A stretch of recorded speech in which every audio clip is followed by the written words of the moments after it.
Hello, and welcome to another episode of Under 1000. I'm your host, Thomas Flower. Each episode, I'll be reading you a super short story. All of them are 1,000 words or less. Today, I'm going to be reading you a story called Endings, Beginnings. Please be aware that this episode does contain one use of strong language, so if that's likely to upset you or anyone that you're listening with, you may want to skip this one.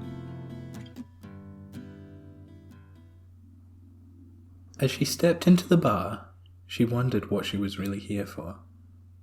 Validation, attention, or just an excuse to pass the night?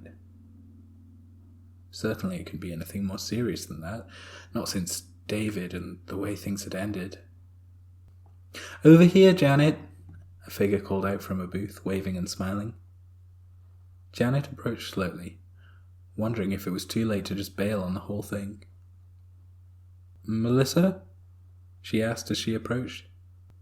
"Yeah, you made it, that's great," the woman replied. Jane noticed the sincerity in her voice, the passion in her eyes. It seemed strange, unfamiliar but not unwelcome, she reasoned to herself. "I'm here. Sorry if you got the impression I wouldn't be. I haven't done this kind of thing for a while," she mumbled by way of excuse. "Don't worry about it," Melissa replied. "I'm just so used to people being flaky on that site. I've come to expect no-shows as the norm, I guess. I'm just really glad you actually turned up." The two women sat together in brief silence, letting their comments hang slightly awkwardly in the air. "Can I get you something from the..." Janet laughed, despite herself. They were both just following the social script they knew, she supposed, but it felt constrictively unhelpful to her now. Composing herself, she started again. "Please, let me buy you a drink. What would you like?" "A red wine, maybe a Merlot? Whatever they've got that looks good, I guess. I'll come with you to the bar, see what they have." "It's okay," Janet replied. "I'll get a bottle for us. Let's make a night of it." She was shocked by her own words as soon as she had said them. She was still mentally planning her gracious exit after one quick drink, yet for some reason her stupid mouth had decided to commit her to a shared bottle. Even if she'd wanted to stay, it seemed far too forward for a near stranger, Janet thought. Melissa, however, seemed charmed by the idea. "Oh wow, yeah, that sounds great. Are you sure though? I can totally chip in for it, you know," she offered. "It's fine, don't worry about it," Janet replied, not wanting to be rude, though not quite sure what she'd got herself into. As she made her way over to the bar, Janet began to give up on her plans for a swift exit, and gave in to whatever the night had to hold for her. Maybe it wouldn't be so bad, she thought. If nothing else, it was a way to kill time, to not feel so alone. A few glasses in, and the conversation was flowing freely. Janet felt quite at ease with Melissa now, she realised with a slight surprise. It was strange, she thought, but there was something about the woman that was infectiously personable and optimistic.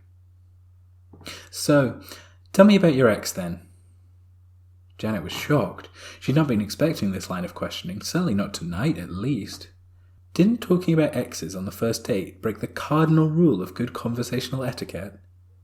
Then again, she reminded herself, how much have those silly unwritten rules really been helping her tonight anyway? Maybe it would be good to talk. "I mean, only if you want to," Melissa said, slightly anxiously, suddenly looking a bit sheepish for asking. It's cool if you don't want to. I mean, I totally get it. I just thought that..." "No, it's fine. I don't mind," Janet said casually, having made her mind up. "Though I have to ask, how did you know about him?" "You mentioned you'd just broken up with someone a few months ago when we were messaging once," Melissa reminded her, a smile returning to her face. "You didn't really say much about it, though, just that you'd broken up with someone and were new to being single again. I guess I was kind of curious to know more.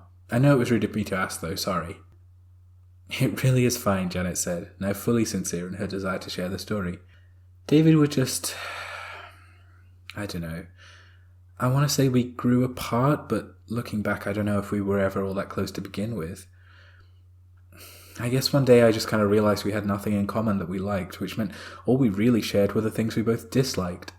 I mean, being the spiky, sarcastic people we both were, and are," she thought to herself. "There was a lot of stuff we disliked, but it's not much to build a good relationship on, you know. So at some point I knew I'd have to break it off. Didn't make it any less difficult, though. He took it so badly, and I barely knew what to do." "Yeah," said Melissa softly. "That does sound hard." Janet looked into her eyes, briefly, wary of what she might see, but she could tell, just from a glimpse, that Melissa was being totally sincere. It was strange, Janet thought. The platitude Melissa had just imparted was practically meaningless, worthless, and yet somehow it comforted her. "Anyway, we were together so long," Janet continued. "I just don't know how to be single anymore, I guess, or start something that isn't as fucked up and messy as we were. I just feel like I'm not very good at..." Suddenly, and unexpectedly, Melissa leaned in, cutting her off. Janet was startled and confused at first, but as she felt the tender kiss, she realized what was happening. She felt flustered, but still, it felt good. It felt right. Melissa leaned out again and looked her in the eyes. "Maybe," she said, gazing kindly over her, "you don't need to know what to do.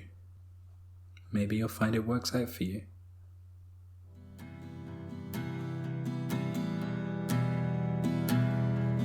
Thank you for listening to Under 1000. I've been your host, Thomas Farrer. The theme music is an instrumental version of In Between Days by Nick Tate and the Sharks. To hear the full song and more from the same EP, go to Nick Tate, Nictate, and the Sharks.bandcamp.com, or search for them on your preferred streaming platform.